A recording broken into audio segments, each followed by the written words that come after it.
welcome to Fearless Conversations. We are with Sarah from Banoma. As we were saying, Mariano is from Argentina and you live in Denver, Colorado. Yes, yeah. And Sarah, I grew up in Denver. this is a ping pong game. So can you two tell me something you love about Argentina? Bueno, provoleta. That's It's the most delicious thing I've ever eaten in my life. Mariano? For me, it's the people. That's a much deeper answer than mine. Next question. Something you love about the US? My answer is silly again, but Target. That's not silly at all. I love it. I go in without any desire to buy anything, and I leave with bags full of things that I love. Mariano? For me, it's The people. It's the, no. For me, it's the comfort. Everything is just very functioning. Everything works. It's very reliable. The mattresses, the pillows, even the toilet paper. I love the toilet paper. We do have some nasty napkins. At restaurants, Yeah. they don't do anything. They're almost like slippery. Yeah. So they don't absorb anything. They don't absorb. It makes no sense. They make a funny noise when you... The paper quality in the United States, 10 out of 10. Something that surprised you when you arrived in Argentina? One of the biggest shocks for me was just the lack of structure, especially coming from the States. I remember when I first moved here, Nico and I, it'd be a Sunday morning, and I would want to have a plan. Like, let's go to breakfast at this place, and then we can walk around this park, and then we'll go home and we'll drink mates, and then we'll have dinner with this person. And Nico already was like, Bata, like, this is too much. But, we were still new to dating, and so he would go along with it. But we'd leave the house to go have breakfast somewhere, and he'd immediately start calling all his friends. Come join us, we're going to this place. Where do you want to go? Okay, we'll go here instead. And it was so stressful for me. Because in my mind, I'm like, this is what we're doing. It has to follow this plan. And he's just going with the flow, whatever comes.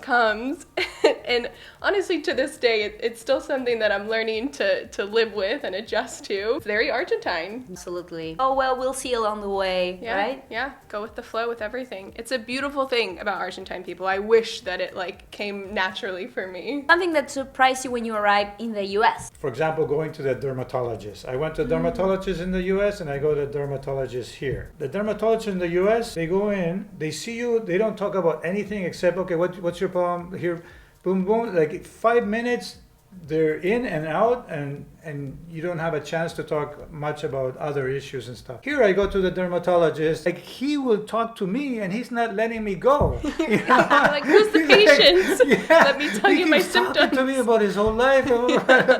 And then I say, well, no, you need to look at this. No, he's telling me, don't be so anxious. Don't be so anxious. I'm just worried about like the next patient or stuff. He is more personal. You look at efficiency, and then in the US, they're very efficient, just very structured, and you gotta find the right balance. Absolutely. So. I love what you said. That speaks really well about Argentine doctors. So, yay. I love Argentine healthcare. Honestly, yeah. It's such a good system. But Argentines are that way for anything. Anyone that you talk to, it's all of a sudden you're 2 hours deep learning about their mom, their cousin. I mean, they love to talk. Yeah. Something from Argentina that you now can't live without. The ritual of Sunday asados. We just know every weekend on Sunday we're going to get together with friends. We'll invite whoever, and if they're free, they'll come. And we'll spend hours together, and we'll eat good food, and we'll catch up on people's lives, and we'll drink good wine. And it's a very slow and fulfilling day that happens every week. That ritual is something that I can't imagine life without it now. I love that. Me neither. Mariano? From the US, next time I come, I'm going to bring towels, bed sheets, toilet paper, because I can't live without those things. I mean, once you get used to that comfort, maybe I'll even bring a mattress. But wait, Mariano, you're making us look so bad. We do have towels. Towels are an existing thing in our country. Yeah, come on, we're trying to promote Buenos Aires. You're not helping the cause. Okay. No, but let's explain. You're renting an Airbnb right now. Yeah. Before in October, who was the owner of the apartment was American. And now this Airbnb is Argentina. And the American was, he filled like a whole binder of all the details of every spoon, everything that's in the Airbnb, and he gives you all these instructions, and and he's got a washer and dryer, and he's got, everything is perfect. The bathrooms are perfect. Yeah. And I go to Argentina and I go, look, the floors are this. Yeah. I do think, though, that living in Argentina teaches you to not stress the small things. To your point, you show up to the Airbnb, it's a little bit disorganized, there's no structure. And if you're used to the US way, that would be so frustrating. Why are things this way? It doesn't make sense. But then you take a step back and you realize, does it matter? No. Yeah. How do I refocus on what actually brings me happiness in life? Which, for me, that's the beautiful thing about living in Argentina is happiness is not found in the structure, the perfect list, or showing up on time, or things functioning the way they should. It's found in people. It's found in community. It's found in enjoying life with others. And that's very different from the US. And so I think, yeah, it's easy to kind of get stuck in that US mindset, but it's not the healthiest. I think the Argentine way is honestly the better way. So I do see that people are more isolated in the US. Here in Argentina, they're more open to inviting you to their homes or meeting like spontaneously. Oh, let's go for a coffee out. And it's not in the US more, sometimes you plan like a month ahead or 2 months ahead. Oh, Yeah. in July 25, I'll see you for dinner. Blah, blah, blah, right? There's pros and cons everywhere you go. I mean, the US has amazing things and it has bad things. Same as here. I won't lie, when I first moved to Argentina, that was a shock because I'm used to the US way. And it took me a while to appreciate that part of the culture. But now I can't imagine life without it. It's something that I want to carry with me no matter where I live, because I understand like how that really makes people happy outside of the more individualistic way in the US. And so you see how in the US it's such a slippery slope and people are just trying to climb the ladder and think about their own interests, and at the end of the day, I would argue that that's not the right way. I agree with both of you. Another question, something you didn't like at first but now love about the country you moved to. After I just said how much I love the social aspect of the country, I would say something that wasn't my favorite at first is how long people can be together. Like we were talking about this. People can sit at a table together for hours without a game, without an activity. They just talk.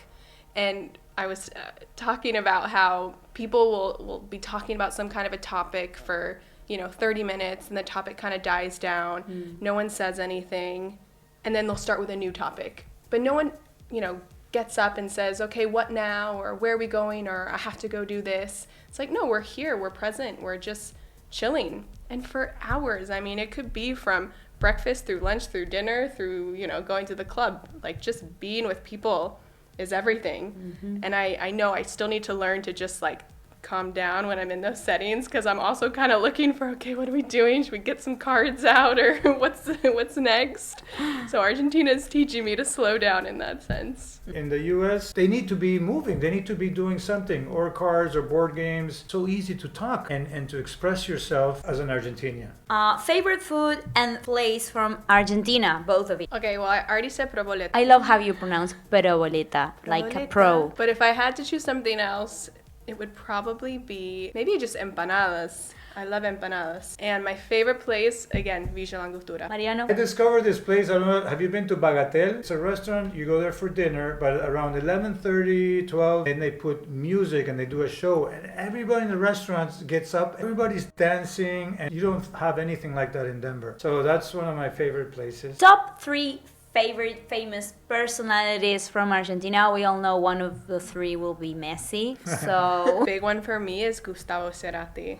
I don't know if you guys are Soda Stereo fans, but when I discovered their music, I fell in love, and Gustavo Cerati for me is like, major celebrity crush. Amazing musician. Besides Messi, well, you know what I love about Messi? Obviously, he's an amazing soccer player, and you've never experienced anything like going to a soccer game in Argentina. And I actually brought some Americans. Some of them had the courage to go to a stadium. Anyone who visits Buenos Aires has to go to a game. Do you have a favorite team? River. So my partner is a socio, like a member of the River Club. So the second that I moved here, he made me a socio. I didn't have a choice. Oh my gosh. So it's been ingrained in me now, and we love to go to the games together. It doesn't exist like that in the US. If you want to go to a soccer game or, you know, American football or whatever, you don't have to be a member of the club. You just buy a ticket. Whereas here, if you want to go to the River Stadium, you either have to know someone who's a socio or you have to be a socio. It's a very different system. Yeah, And especially people for here- those teens. Yes, and people are very loyal to their club here. You can't be changing around like, oh, I moved to a different neighborhood, so now I'm a fan of this club. No. You're born into it, and that sticks with you. It's like a, Yeah. a religion. It's a religion. Yeah. And they expect their kids to be the same. Absolutely. Here. Yeah. Absolutely. The nomads can find your guides on your Instagram, right? Yes, they're linked on my Instagram as well as my website, and the guides are hosted on my website, ba-noma.com, banoma.com. Then you'll find the guides.